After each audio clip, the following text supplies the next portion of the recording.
Welcome back to the Sound for More channel, and welcome back to another tutorial and demonstration. Today I have the pleasure to introduce you to ANALOGyDR for drum, or a drum synth from Rob Jackson. Before I continue, I would like to remind my viewers to subscribe, as it helps with growing the channel. Additionally, if you would like to support what I do, please do check the instruction contained in each video description. Thank you again. So, as always, a very minimalistic interface for this type of synth, and therefore very good on CPU consumption or DSP. We are inside AUM and therefore AUv3 compliant. As you can see, the controls are pretty straightforward, right? And as always, you have the controls on the first tab, you have a number of presets, you have the help menu, which is always very useful, but to be honest, it's really easy to use. The sounds are inspired by the Roland Compute Rhythm CR78, so all the rights, of course, reserved in terms of that to Roland. Here you have also the ability to trigger the sound, but you can trigger it also via note. In this case, I'm using the AUM inbuilt keyboard. Okay, and then of course you can set the default sound, and you can also click on randomize to create your own preset. As you can see here at the top, it says C0 in terms of the key that will trigger the sound. In this case, if I'm pressing C3 down here, you don't hear any sound. If I move this up to the top, then you hear now the sound being triggered. You have a choke option here in terms of which note will cut the decay. And then you have the setting for the first oscillator, including tuning decay, the second oscillator, tuner decay. You can introduce white noise as well. And you can set the decay.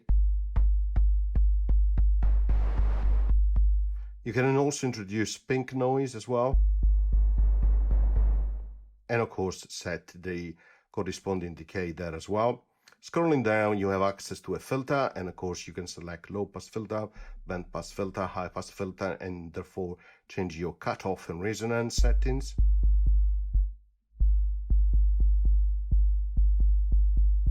Then you can change also the setting for the envelopes, which of course impact the cutoff frequency positively and also negatively as well. You have drive if you want to increase that, which of course you need to be careful when it comes to picking noise, of course, sorry, picking volume. And then you have an overall volume at the bottom. So I recommend that you try, of course, some of the presets because they're really great.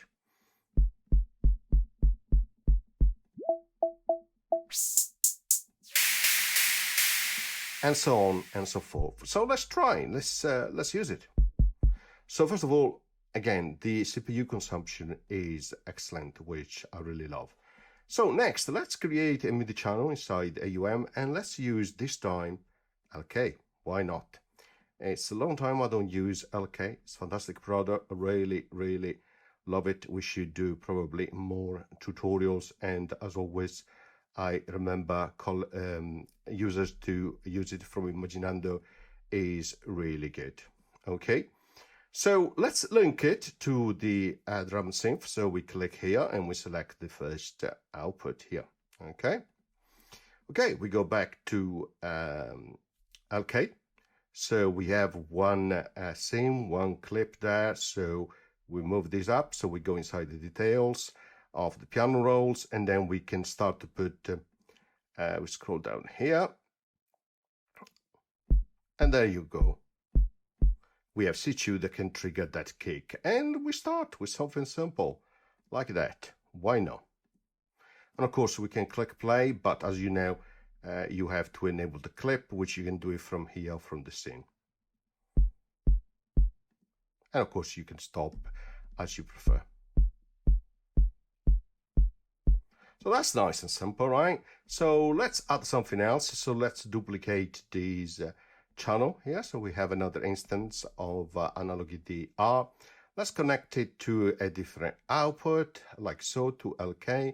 And let's change the preset here. Let's go for something like this snare here. And let's trigger it. sorry, that is the shaker. So let's go for the snare. And that's one. Of course, you can choose others as well. Let's choose this one. Why not? So we are connected that. Let's go back to LK. Click and hold here, add a new track. There it is. Double click here to create a new clip. Let's go to the MIDI setting here and change the output to the second one. And then let's exit the MIDI configuration. Again, we have that second track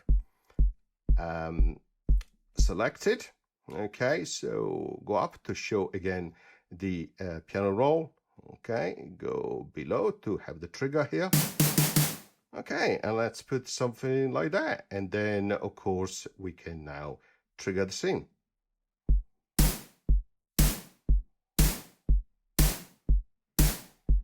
Nice and simple, right? So let's move these up. Let's expand here the menu to have additional setting. Let's double click in here. The length, maybe we double that again. At the end here, we just add additional snare step, which in this way we start to create a bit of a pattern in terms of rhythm. Let's kick off this.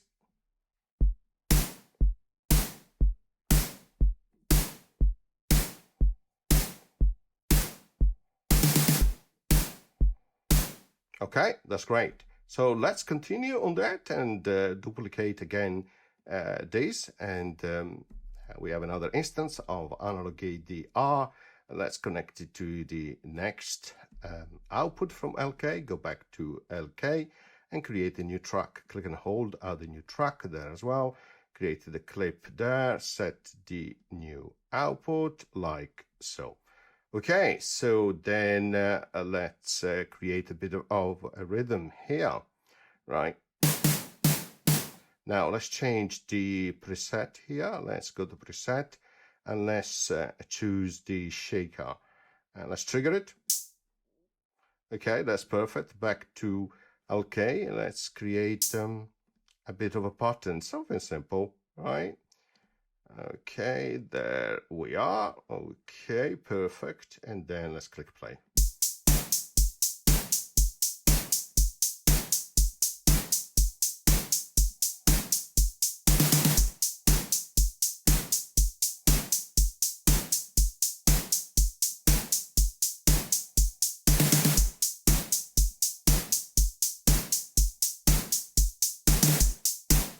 Okay, perfect. Now you can do a lot of other things, of course, here, right? You have a lot of different controls that you can use in LK. For example, you can decide to randomize, humanize, and you can see the movement here. So maybe 10% to give it more of a feeling that is being played by human, right? So, of course, you can change velocity here as well, if you want to if you want to make those corresponding changes, but I'm not going to do that right now. Next, what I would like to do is add another track. Why not? So go back here, add another track, and double click here to create the clip. Go to MIDI. Let's take a different output like this, number 3. And then perhaps let's add something different this time, like, for example, why not? Let's bring in Eisen and let's connect it to LK and let's choose a bass to have a little bit fun with it. So I think this is number 2. Okay, and then let's go inside this track number 4. Bring up the piano roll, then this time we click down here, and actually before we go there, let's ensure that we select at least 4 bars. Why not? Maybe, yeah, like so, 4 bars. You can multiply by 2, divide by 2, that really straightforward. Click here. Here's where you decide the root key and the scale. Let's change the scale, perhaps Aeolian, like so, and then let's click here and generate some melody. Of course, you can change here the range, like so, if you want to do, and then regenerate, right? And then, of course, it's about playing.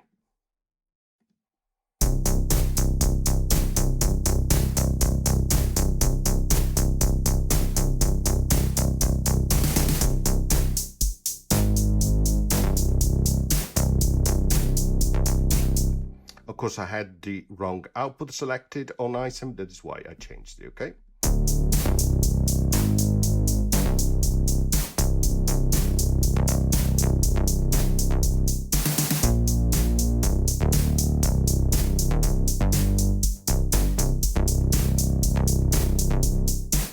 Of course, I might want to adjust the preset if I want to change that, the output as well. Another thing I could, of course, do with LK as well is to have a follow-up action. So I can say, for example, what to do as the next action. So you can decide one of those, which is great, of course, and so on and so forth. So you can do a lot of different things.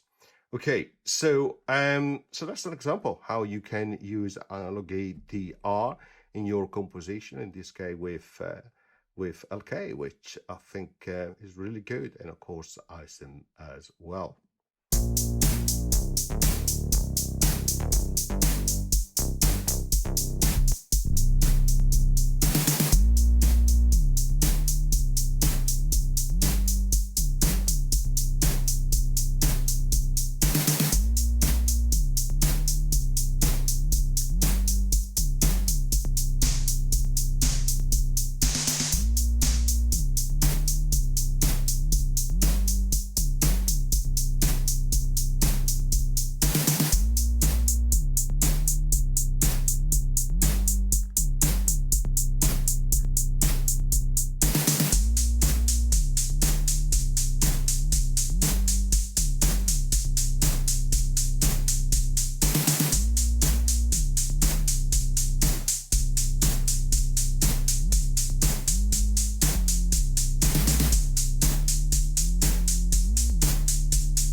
Okay, I hope you enjoyed this short tutorial and demonstration, and as always, see you next time. Bye.